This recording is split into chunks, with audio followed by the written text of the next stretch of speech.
You're listening to Southern Fried Sports with Travis Reier on Tide 100.9 in Tuscaloosa. This is Southern Fried Sports with Bama Online senior analyst Travis Reier on your home for Alabama sports, Tide 100.9, and streaming on the Tide 100.9 app.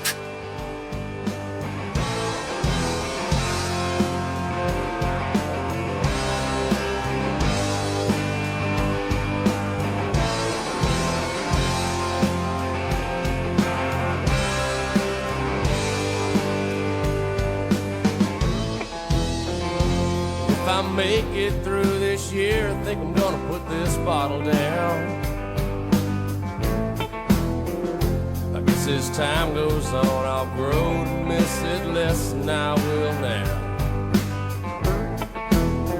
And I think I'm gonna tell her that I'm gonna go away for a while, till I can get this demon out.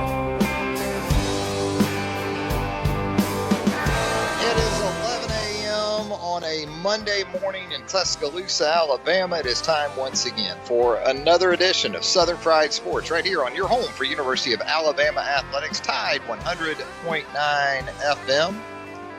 Travis Reier, senior analyst for BamaOnline.com, your trusty if not talented host of the program. The show, as always, brought to you by Peterbrook Chocolatier out there at 1530 McFarland Boulevard North in the Indian Hills section of Tuscaloosa.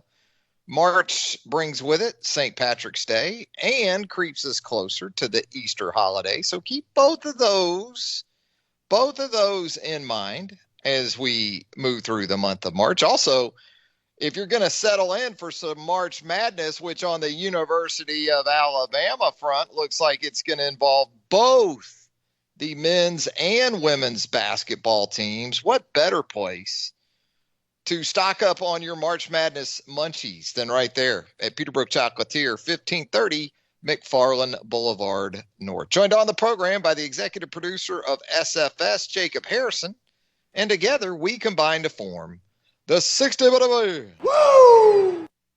Of Sports Talk Radio. Jacob, how was your weekend, my man? Busy. Incredibly busy. You don't know how much crap you have until you have to move all of it within a 48-hour period. And we had talked about that before. I think you're moving pretty close, right? I mean, it's only like a couple of 3 doors down. 2 doors but down.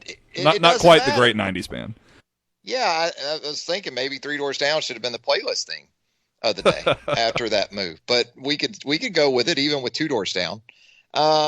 But I agree with you, man. We talked about this last week. It's just, there's levels of stress and then there's moving stress. And I don't care if you're moving next door, if you're moving 8 hours away, not a lot of fun, the old move. But, we've got a lot to talk about on a Monday edition of Southern Fried Sports. Obviously, a lot of collegiate athletics to delve into from the sports weekend. It is a Monday, so we will get into winners and losers from the sports weekend. If you'd like to jump on board with yours, we are wide open from tip to finish on Mondays. 205-342-9904 is the Peterbrook Chocolatier studio line. Your pick, your choice. You want to talk about Alabama men's basketball. First SEC regular season title since 2002 for the Crimson Tide. Alabama gets it done over in Starkville. Not much on style points, but as we've told you before, they don't ask how, they just ask how many. And for Alabama, 64 was enough Saturday night over at the Hump. Alabama 64, Mississippi State 59. A game in which Alabama shot just 32% from the field, made it up on the defensive end. Very dogged effort from start to finish for this Alabama team. And as much as we talk about three-pointers, as much as we talk about tempo on offense, 94-foot game, Alabama put a lid on this regular season SEC title, largely on the defensive end of the floor. That, and another big advantage for the Alabama bench. Alabama reserves outscored Mississippi State's 36-5. So there you go. That's been a pretty common theme throughout the season. When you get 19 from Javon Quinterly like Alabama did on Saturday night, that's usually a good thing for the Crimson Tide. And look, James Rojas, he catches some grief from the guys and gals on social media and on message boards, including ours there at BamaOnline.com. The Roundtable, they get after James Rojas, but he's just so JUCO-y. I don't know how you can't love James Rojas. As a hashtag JUCO parent, I love James Rojas and Keon Ellis. And who was willing to take the shot late on Saturday night? You had some primary options that, in my opinion, and what was it, a 2-point game late there on Saturday night? They didn't look as ready to take that 3 late. And if they did take it, it didn't look so good in the air or coming off the rim and backboard in some instances. But Rojas, no hesitation, hits the big 3. Alabama's lone made field goal in its last 9 attempts of the game. James Rojas with 9.6 boards off the bench. Quinterly with 19 off the bench. Had a little change to that starting lineup. Keon Ellis getting the start in place of freshman Josh Primo. It's about what you would expect. Primo with just 8 minutes on Saturday night. That was interesting. Ellis, defensively, is going to lock people up. So you can count on that. Just 2 points for Ellis. Just took 3 shots, 4 rebounds, had a couple of turnovers. Meanwhile, Alabama forces 16 Mississippi State turnovers. And the Crimson Tide gets it done.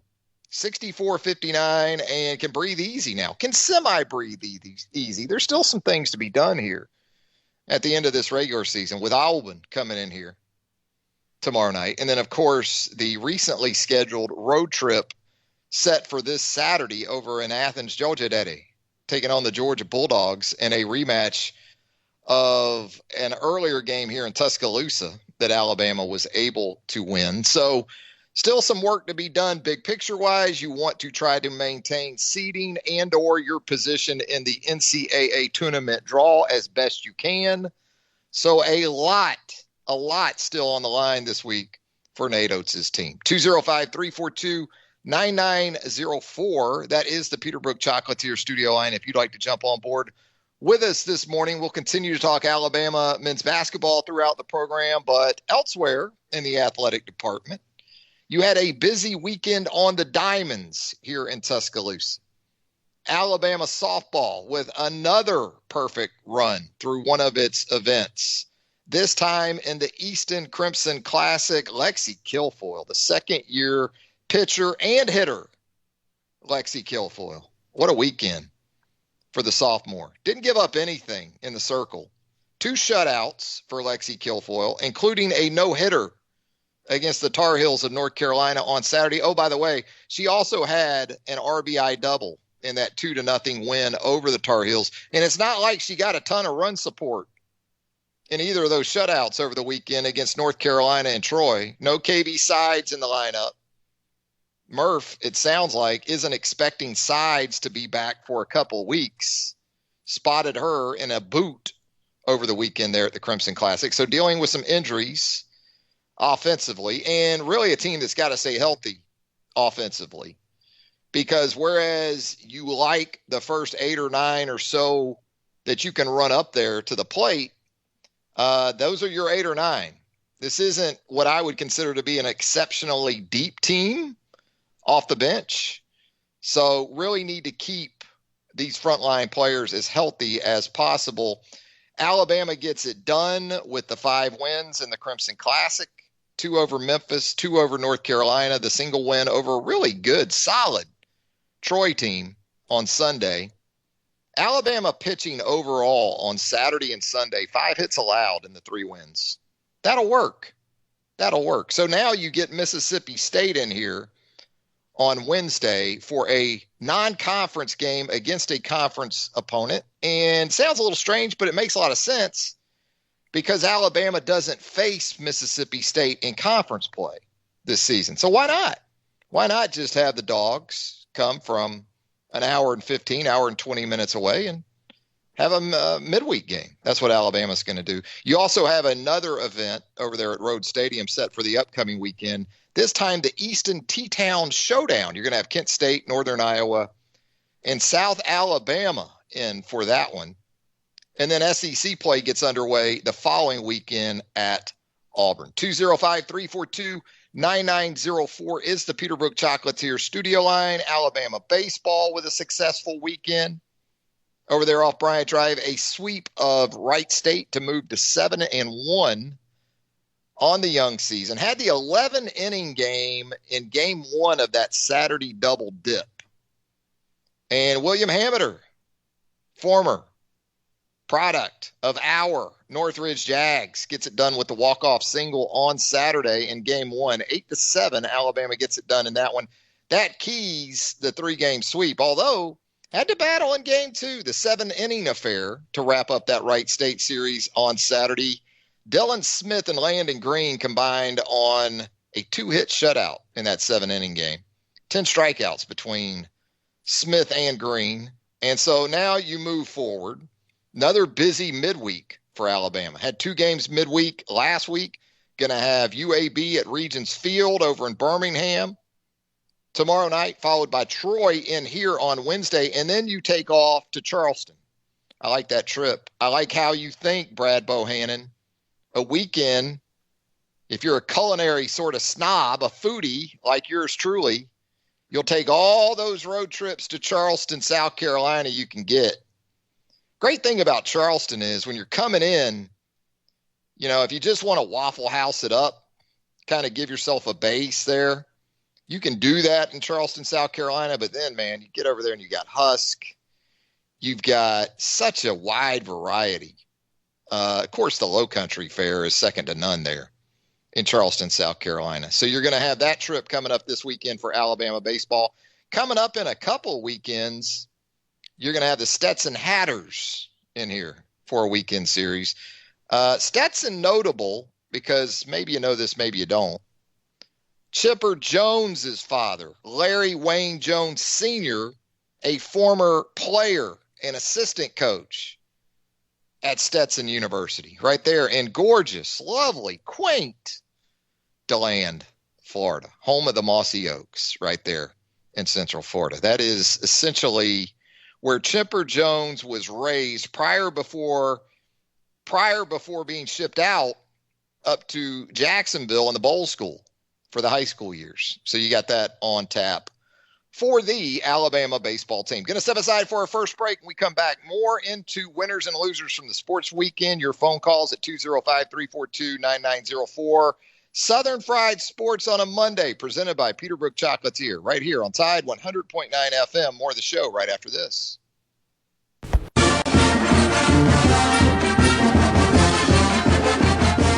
From the University of Alabama, this is Crimson Tide Today. It's a daily update on Bama sports, and it's brought to you by C Spire. Add C Spire Fiber to your roster at cspire.com/ALFiber.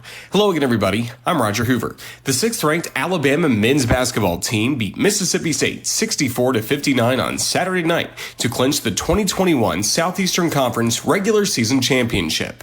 It is the program's first conference title in 19 years, dating back to the 2001 to 2002 season.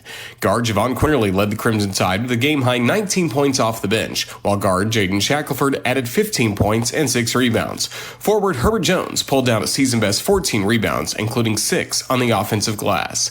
Alabama improved to 19-6 overall and 14-2 in SEC play with the win. The 14 wins in league play is tied for 5th most in program history, with still 2 conference matchups left to go. I'll have more in a moment. Bad internet is bad for business. We've all been there. Lagging video chats, slow downloads. Oh, come on. It's just not a good look. Instead, call C Spire Business. Our local experts deliver gigabit speeds backed by thousands of miles of fiber for the fastest, most reliable internet around. Period. No excuses, no apologies. Just fiber-fast internet that works. C Spire Business. See how our fiber solutions can help power your success at cspirebusiness.com. Join us tonight for Hey Coach, presented by Alpha Insurance on the network at 6 p.m. Central. We're hosting the show live from Baumhauer's Victory Grill in Tuscaloosa. And we'll be joined during the show by rowing coach Glenn Putre, as well as basketball head coach Nate Oates in person at the restaurant. The show begins at 6 p.m. and we'll be streaming live as well on our Facebook and Twitter pages. And that's your Bama Update. Crimson Tide Today brought to you by C Spire. Crimson Tide Today is a production of the Crimson Tide Sports Network. When you think about businesses that are selling through the roof, like Aloe or Allbirds or Skims, sure, you think about a great product, a cool brand, and brilliant marketing. But an often overlooked secret is actually the businesses behind the business, making selling simple. For millions of businesses, that business is Shopify. Nobody does selling better than Shopify, home of the #1 checkout on the planet. And the not-so-secret secret? With Shop Pay that boosts conversions up to 50%, meaning way less carts going abandoned and way more sales going. So if you're into growing your business, your commerce platform better be ready to sell whatever your customers are scrolling or strolling on the web, in your store, in their feed, and everywhere in between. Upgrade your business and get the same checkout Skims uses. Sign up for your $1 per month trial period at shopify.com/try, all lowercase. Go to shopify.com/try to upgrade your selling today. Shopify.com/try. Our sky will stay mostly cloudy this afternoon and tonight. Just a few widely scattered showers around. The high today 62. Colder tonight, the low 42. Tomorrow cloudy with widespread rain, the high 55. Wednesday becoming sunny, the high 63. I'm James Spann on the ABC 3340 Weather Center on Tide 100.9. It's 61 degrees in Tuscaloosa. Tide 100.9. For more coverage of Alabama football, visit us at Tide100.9.com or download the free Tide 100.9 app. The Crimson Tide will not be denied.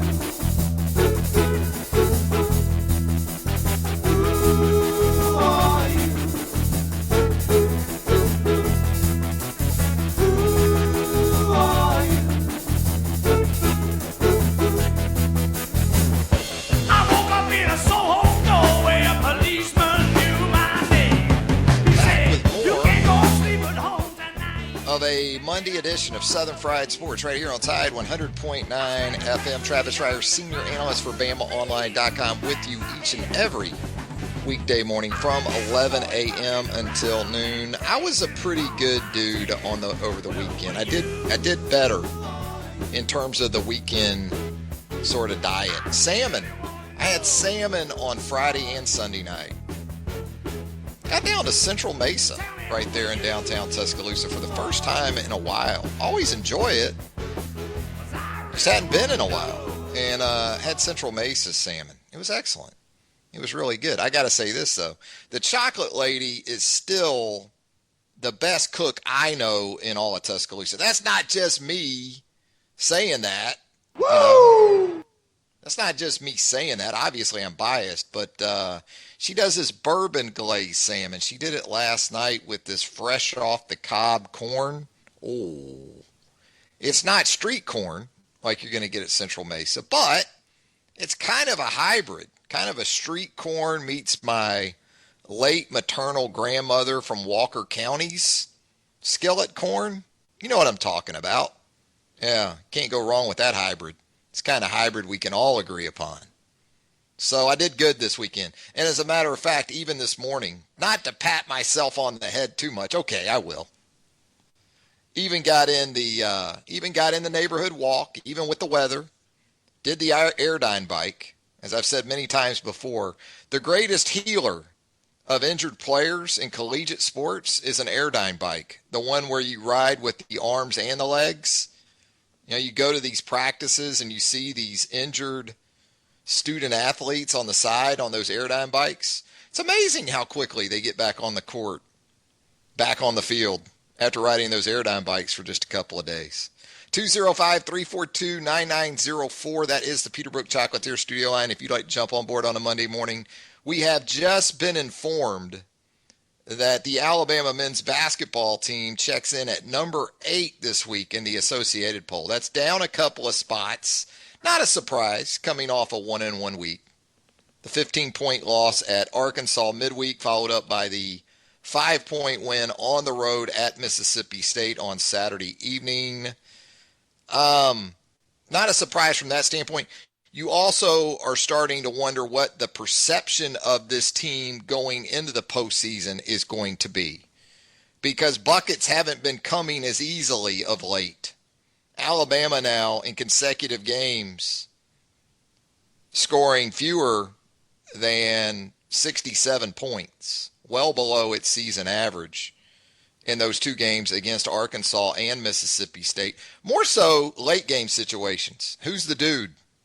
Who you going to late in a tournament scenario when you need a bucket? Is it going to be Herb off the bounce? You going to feel comfortable with maybe Shackelford? It should be John Petty, right? I mean, John Petty has sort of added in this back to the basket turnaround game that's at times pretty effective. Never not going to be known, though, more so than as a primary three-point shooter, perimeter option. Has gotten stronger with the basketball in his time at Alabama. Early in his career, turnovers were a real problem simply because he wasn't strong enough with the ball when trying to drive it to the rim. So I think that's going to continue to be one of the questions. Not so much scoring output, because this team has showed you, even on nights when it doesn't go off for 105 or something crazy, it has that ability in year 2 under Nate Oates to lock you down pretty good defensively. You still got to have that guy at the end of the game, though.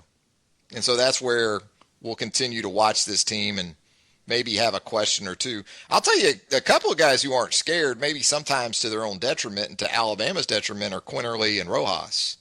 They're not scared. I'll say that. I don't know if they're necessarily who you want taking that shot, but they're willing. They're willing participants when that shot clock gets down under 10 or under 5 to pull the trigger. So matchups this week for this Alabama team should help. Auburn coming in here. Those two teams first time around, what was it, 184 combined points down on the Plains. Both teams getting into the 90s. Georgia is a team that Alabama should be able to score it against on Saturday.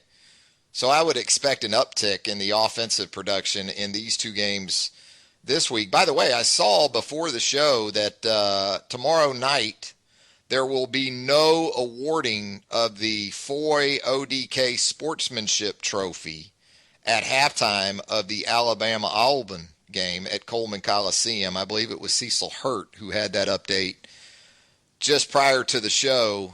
We've said many times before on the show that shouldn't happen anyway. There should never be an awarding of the Foy ODK Sportsmanship Trophy at halftime of the basketball game. Should do it. One thing I do like about the Big Ten, one thing I think they get right, and I think, it's a little bit over the top, all the different trophies they play for in the Big Ten. I mean, what do they play for up there? Axes, buckets, spittoons, you name it. I think Michigan State plays for Paul Bunyan's Blue Cow or something like that. Yeah, pigs. Don't they play? One of them is the bronze hog or something. Yeah, Jacob. I mean, what don't they play for up in the Big Ten? Some of that's kind of laughable, I guess you could say.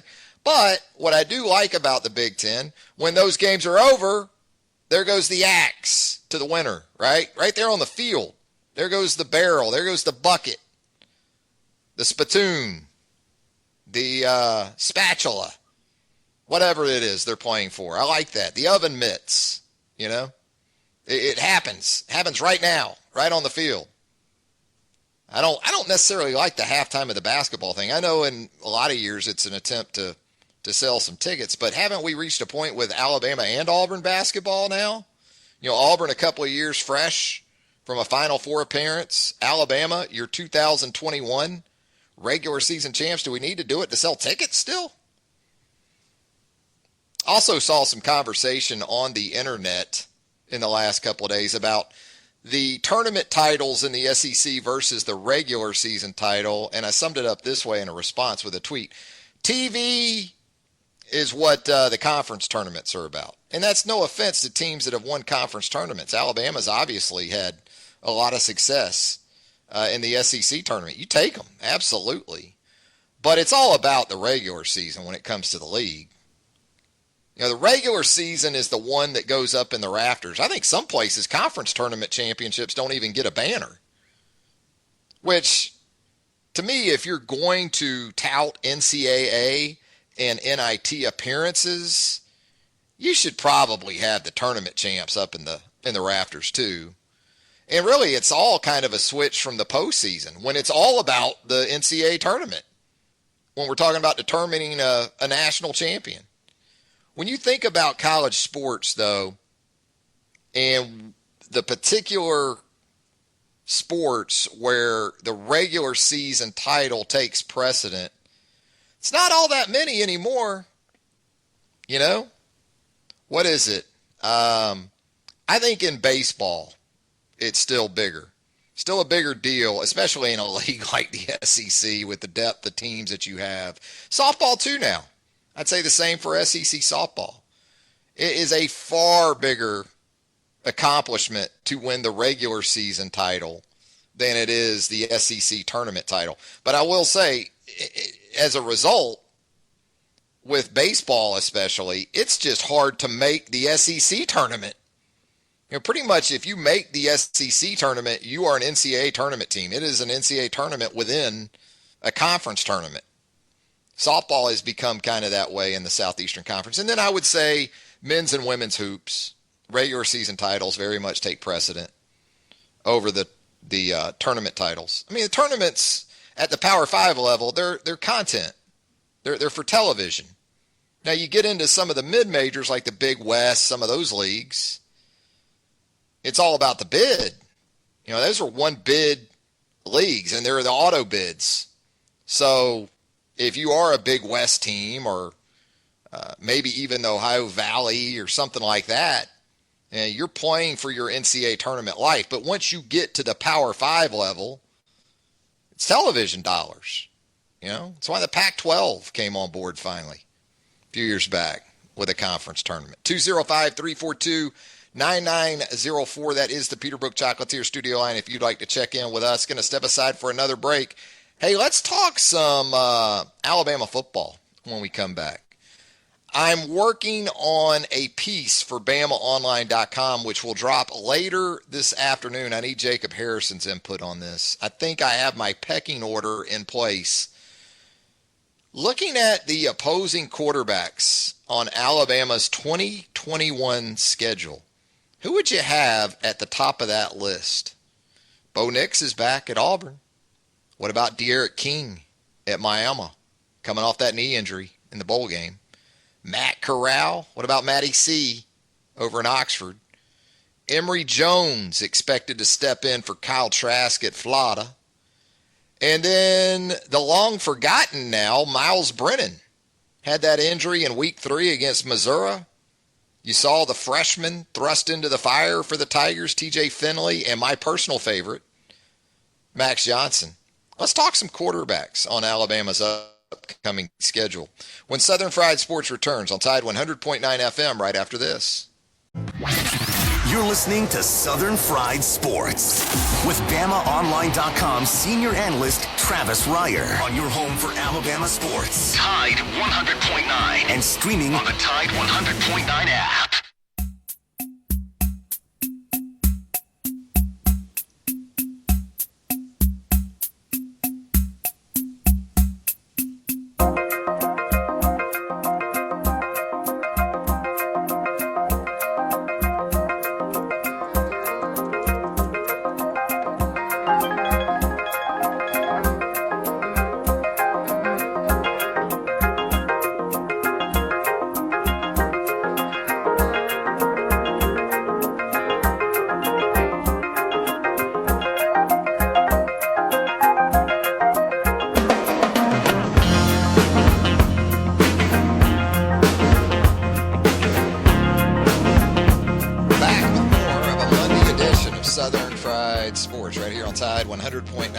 Travis Reier, senior analyst for BamaOnline.com, with you Each and every weekday morning from 11 a.m. until noon. The show is always brought to you by Peterbrook Chocolatier out there at 1530 McFarland Boulevard North in the Indian Hills section of Tuscaloosa. So let's get into some Alabama football talk as we pass the midway point of today's program. By the way, according to Matt Zenitz of AL.com, Nick Saban has hired Ron Cooper, veteran coach, to the support staff at the University of Alabama. Cooper has been a head coach at multiple Division I programs, most recently an assistant coach under Chad Morris at the University of Arkansas. Ron Cooper has updated his Twitter profile with the title of senior analyst at Alabama football, so it looks all but official that Ron Cooper, very much a veteran of the college football wars, is going to be a support staff member at UA moving forward. Speaking of moving forward, we're going to look ahead to the 2021 schedule just a little bit.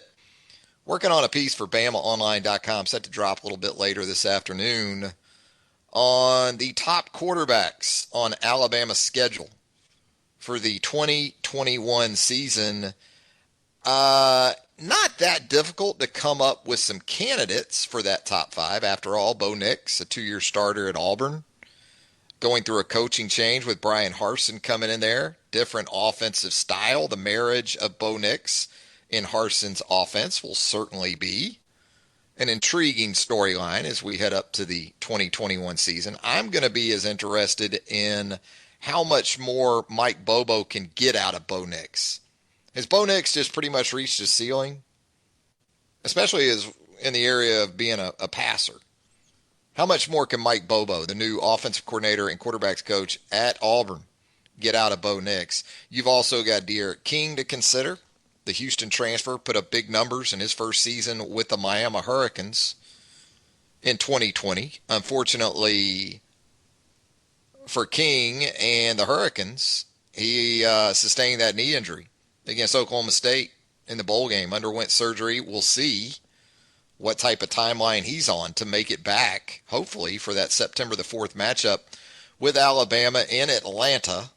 Of course, Matt Corral back at Ole Miss, threw for 365 yards against Alabama in the Rebels' 63-48 loss to the Crimson Tide last season.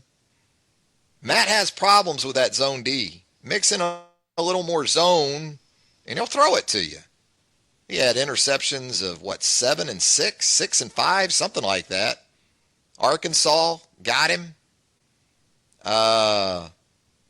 Mississippi State got him pretty good, I think. Yeah. Also, Emory Jones of the Florida Gators. It's going to be interesting with Jones if he is, in fact, the guy for Dan Mullen, because it might be, in fact, I think it will be a lot more like the offense with Dan Mullen that we last saw at Mississippi State. Remember Nick Fitzgerald running the football in that offense back in 2017 for Mullen with his last team there in Starkville? I think we're going to see more of that with Emory Jones in there. You also have some key departures from receivers with that team. And then Miles Brennan expected back, or is back with LSU after the injury cut short his 2020 season. What about it, Jacob Harrison? I've thrown some candidates out there for the top quarterbacks on Alabama's schedule for next season. Who would you put as prime candidates for the very top of that list? I think there's some interesting candidates that you didn't name there, and I'll start with KJ Jefferson with Arkansas. Had that baller of a game last year against Missouri, and with Arkansas, if they can continue to have that upward trajectory, I think he could be a prime candidate there. But I also look over to Starkville and what the Pirates got going on. He brought in Jack Abraham. How about potentially the quarterback to watch being a guy who's already thrown 41 touchdowns and 7,000 yards at Southern Miss, and that's Jack Abraham with the Bulldogs now. Yeah, I considered Jefferson. We saw a little bit of him against Alabama. Unfortunately, he went out with that knee injury, which thankfully wasn't as serious as it first looked to be during that game back in December. I'm aware of Abraham. I believe he's a South Alabama guy, isn't he? Is he a Mobile area guy? But he put up some big numbers during his time there at USM. But I probably was thinking more Will Rogers than Abraham because we saw Mississippi State invest, the second half of the 2020 season pretty much to the true freshman Will Rogers. That'll be an interesting battle. But I was thinking more Will Rogers, maybe with Mississippi State. But yeah, I mean, you have to dig on this list initially of opposing quarterbacks. In other words, it doesn't even look as much like last year when you look at this list. And, for me, I think De'Aaron King would be at the top of my list, but I just don't know about the knee injury now. And go ahead. If he plays, he's number one, no doubt. Yeah. There's no reason to joke around at that point. But I feel like at this point last year, we were kind of asking a similar question of, okay, well, we have a feeling it'll be Mac Jones and Kyle Trask and Kellen Mond, but are these guys really elite players that can lead these teams? And lo and behold, I think they kind of, exceeded expectations. Even Kellen Mond, who I've always been critical of, he still led the Aggies to be a top 5 team. So even if we don't know all these guys right now, and maybe there are a few battles, I mean, it's still the SEC. It's still going to produce the top quality content or competition, out of all of these guys. Yeah, it's tough too because things can still change with this transfer portal between now and September. It was Jamie Newman with Georgia last year coming in from Wake Forest that we were like, oh, here we go. That early season matchup in Tuscaloosa, you're going to have Jamie Newman for Georgia at quarterback. No. Instead, it was Stetson Bennett in here. So things can change, too, when it comes to kind of what you expect. I think LSU, I would actually have Miles Brennan right now at the top of this list or at near the top, maybe Corral, then Brennan, because Corral's numbers are pretty undeniable. He threw for over 3,300 yards. He had 29 touchdown passes last season. But again, he was also prone to the turnover. And where I worry about Corral a little bit is he is losing Elijah Brown. He is losing his tight end, Kenny Yeboah, but he is bringing back Dontario Drummond, Jonathan Mingo. I've said it before. I've already on record. I think John Rice Plumlee, some way, somehow, Lane Kiffin's going to make a star out of that multi-purpose threat. Obviously, he's been a quarterback early in his career at Ole Miss, but you started to see him used as an all-purpose guy later in the 2020 season. So I still think Corral's going to have some weapons to work with. I like LSU's quarterback situation the best. It's easy to sort of just blow by Miles Brennan, but the fact is in 3 games last season, he passed for 1,112 yards and 11 touchdowns in 3 games. It's pretty good numbers, when you start to average it out. That's more than 350 a game. In yards, that's nearly 4 touchdown passes a game. He did have that injury. We did see TJ Finley and Max Johnson as true freshmen for the Tigers. I couldn't have been more impressed by Max Johnson than I was. Saw him a little bit off the bench against Alabama in December, but then he went with LSU on the road, of course, and upset the Florida Gators in Gainesville, then came home and got a win over Lane Kiffin and Ole Miss at Tiger Stadium. So in checking with some LSU folks over the weekend, there still seems to be the belief that Brennan will go into spring as the number 1 guy, but I like their competition set up for the spring because they were able to get Finley and Max Johnson. For me, though, and O's probably got to look at this differently because he's feeling it, not only after the on-the-field events of the 2020 season, but also with all the smoke that is around that program right now from an NCAA and Title IX perspective. Is Brennan the safer choice? I like Max Johnson's upside of that quarterback room the most right now.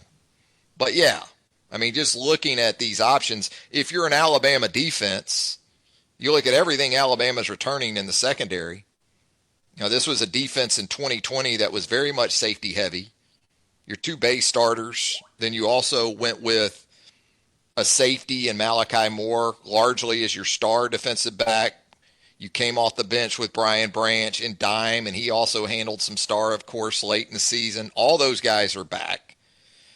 And then you look at corner, you got to replace Patrick Surtain, but with Josh Jobe back, and the numbers look really good in terms of talent at corner. A guy like Marcus Banks has been around a couple of years. He may be ready to jump into a starting role. But then, of course, you've got a five-star talent coming in JaQuincy McKinstry from the high school ranks, who is already on campus. You're bringing in a JUCO 6'3" corner in Kyrie Jackson. I guess the point is these quarterbacks, these passing attacks for these opponents looking ahead to 2021 don't exactly have Alabama and its fans shivering in their collective boots. Let's go to the Peterbrook Chocolatier studio line right now. Check in with Lance on a Monday morning. Lance, how you doing? Good morning. Good morning. How are you? About lunchtime, isn't it? It is about lunchtime. Yes, sir. Let me ask you this. What do you think? One of the things I was concerned about is with Nick Saban's age, teams were going to start using that against him. But, man, it looks like it's going the opposite direction, that people won't play for him. Even though he's 69, going to be 70, and doesn't know how long he's going to be around. But I just wonder what you thought about that.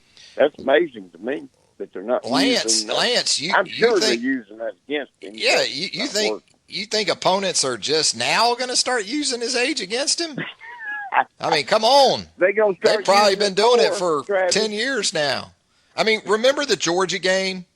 That was 3 years ago, the national championship matchup with Georgia. Oh, remember how the lead up was, well, here's the passing of the torch from Nick Saban to the disciple, Kirby Smart. That was 3 years ago. And the guy just won another national championship, and he's 69 years old. It will only matter when Alabama backs up a subpar season with another subpar season. In other words, if you're an opponent of Nick Saban, you really wanted to see 2020 be another 2-loss or more type of season on the heels of the 2-loss 2019 season. That's what you wanted to see. Maybe 3, maybe 4 losses. Then there's some substance to that. But as long as the guy keeps winning national championships and sending 4+ first-rounders to the NFL draft every year, it doesn't hold any water with these people. With these recruits, it seems like it's coming more so now. They're gonna keep rolling it out there, but he keeps answering with W's and draft picks, and that's what these young people see. Trap, let me ask you: do you remember? Can you hear me now? Okay, on my phone. I got you loud and clear, Lance. All right. Yeah. Can you remember when we knocked down to 85 scholarships? And they said, no, it's going to be parity from now on. One team will not dominate, after this. Buddy, that was incorrect. It's about like the Mercedes plant, that so many people disagreed with that. But do you recall that? I recall it. I was a young man. When it dropped to 85. But no, okay. I growing up with college football, I remember that very well. And now you hear people say, well, I need to maybe cut it even tighter. Well, but anyway, that's just amazing to me the way Alabama is going right now. The basketball team is coming up, so that's another feather for the University of Alabama. We didn't expect that. The second year. That's all there is to it. No. Let me ask one other question. You may not know. Does Coach Oates get the players to shoot 50 3-pointers after practice every day? Do you know? 50 after practice? I don't know. Yeah. Usually usually I had heard that he did that, and they had to do it within so many minutes. And if they didn't do it in so many minutes, they have to do it again. So now I don't know about that. Usually you hear that with free throws, but it wouldn't surprise me with Alabama when it comes to threes. And no, the time shooting drills are, they're a good thing in a couple different ways. I mean, you're getting more shots up, but you're also doing it within a time frame, so you're getting some cardio covered in that span as well. Can you sustain? Can you maintain your legs as a shooter? Because as we know, as games go on, you get later in games, fatigue comes into play, and it starts impacting the technical aspect and the ability to make shots. Well, all right, man. I just wanted to put those questions out there, but I appreciate it. All right, Lance. We always enjoy hearing from you. All right. Bye-bye. Have a good rest of your Monday. There he goes. Yeah, the opposing coaches out there, they've been getting after Nick and the age, I think, for a little while now. But Nick just keeps answering with these championships. And again, they'll cringe in April when that NFL draft gets underway. And here they come, those first-round picks, as many as, 5 or 6, I would think, with this class? Yeah, that's what keeps them coming to the University of Alabama. Going to step aside for a quick break. When we come back, breaking news with J.J. Watt. Has he found his new home? We'll talk about that as we wrap up a Monday edition of Southern Fried Sports right here on Tide 100.9 FM right after this. Our sky will stay mostly cloudy this afternoon and tonight. Just a few widely scattered showers around. The high today 62. Colder tonight, the low 42. Tomorrow, cloudy with widespread rain, the high 55. Wednesday becoming sunny, the high 63. I'm James Spann on the ABC 3340 Weather Center on Tide 100.9. It's 61 degrees in Tuscaloosa. The flagship station for Alabama Crimson Tide football. Alabama touchdown. Only on Tide 100.9 and streaming on the Tide 100.9 app.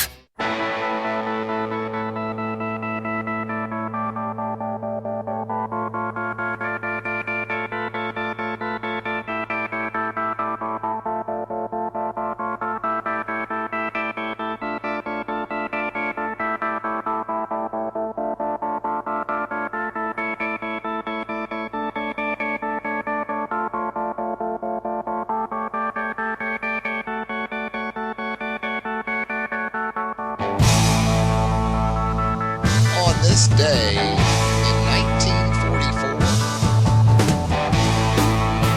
frontman, lead singer for The Who, Mr. Roger. Yes, that is your playlist theme for a Monday edition of SFS, The Who. Speaking of who is J.J. Watt going to play for in 2021? And I think, Jacob Harrison, we now understand why Russell Wilson may be ready to leave Seattle. It's because he's now going to have J.J. Watt and Aaron Donald in his division. J.J. Watt to the Cardinals? Jacob Harrison? What in the world? I think Russ had a safer weekend swimming with sharks that he's going to have in the NFL this season if he remains in Seattle. Holy cow. Yeah, so J.J. Watt to the Arizona Cardinals. According to Adam Schefter of ESPN, the Cardinals are giving J.J. Watt a 2-year, $31 million deal that includes $23 million guaranteed. That guaranteed money, that's all that matters. It's all you need to pay attention to in these deals, the guaranteed cash. And Jacob Harrison thought his penny-pinching Pittsburgh Steelers really had a shot here to fill out the trio of Watt brothers in the Steel City. Come on, Jacob. I have immediately turned the page and gotten even more irrational. This just means that in 2 years' time, when Cam Hayward decides to retire alongside Ben Roethlisberger, that opens up the space and the cap, and then we don't have to get rid of Stephon Tuitt, and we can pair him up with J.J. Watt in 2 years' time. It's all good. Carl Dunbar still the DL coach for you guys? Yes, sir. There you go, the former Alabama defensive line coach. He would have liked to have seen J.J. Watt up there with Jacob Stillers, but he's going to be a Cardinal instead. What's going to happen with Eric Gilbert now, by the way? We saw that yesterday. Eric Gilbert, the former LSU tight end, we talk about that LSU quarterback situation. It's taken a hit there with Eric Gilbert moving on. But Eric Gilbert had previously announced that he would, in fact, enroll at the University of Florida in advance of the 2021 season. Now Eric Gilbert on Sunday informs us via social media that he has re-entered the transfer portal and will look elsewhere. And in sort of sniffing around the University of Florida football message boards, I guess there was some talk about whether or not he was going to get in, an admission situation. Who knows? All we do know is that Eric Gilbert is back on the market. Alabama. Think Alabama could be looking for another tight end with Miller Forrestall moving on? They've got an Eric Gilbert kind of guy already, Alabama does, though, don't they? Jaleel Billingsley? Yeah. Eric Gilbert, though, special talent. No doubt about that. So now we'll find out where he ends up. The Georgia native. There was a lot of talk about UGA and Alabama when Gilbert decided to enter the portal initially and leave LSU. A little bit of a surprise when he did initially settle on the University of Florida. But that's a hit for Dan Mullen, too, because Dan has been very proficient where the transfer portal is concerned. Eric Gilbert ranked as the top transfer in 2021. You've also got Henry To'oTo'o, the Tennessee linebacker, on that list. Of course, Alabama involved there with Henry To'oTo'o, a 2-year starter for the Tennessee Vols at inside linebacker. Perhaps To'oTo'o on his way to Tuscaloosa. Still got to figure out this one-time transfer rule coming up in April. And then also on top of that, how does the SEC go about intra-league transfers? So still some red tape to sort through on the transfer front. But we do know a couple of things this morning. We do know the Alabama men's basketball team is ranked 8th in the latest Associated Press poll.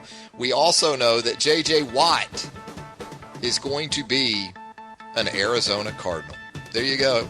A couple of things we learned on a Monday edition of Southern Fried Sports. The lunch whistle on this Monday, brought to you by Southern Ale House, 1530 McFarland Boulevard North. You want to take care of a case of the Mondays, whether it's lunch, whether it's happy hour a little bit later this afternoon, they'll take great care of you at Southern Ale House. Get by there and have that Yardbird chicken sandwich for lunch. I'm just telling you, it is out of this world. Thanks again to Jacob Harrison for producing the show. Until 11 a.m. on Tuesday. Have a great rest of your Monday, everybody.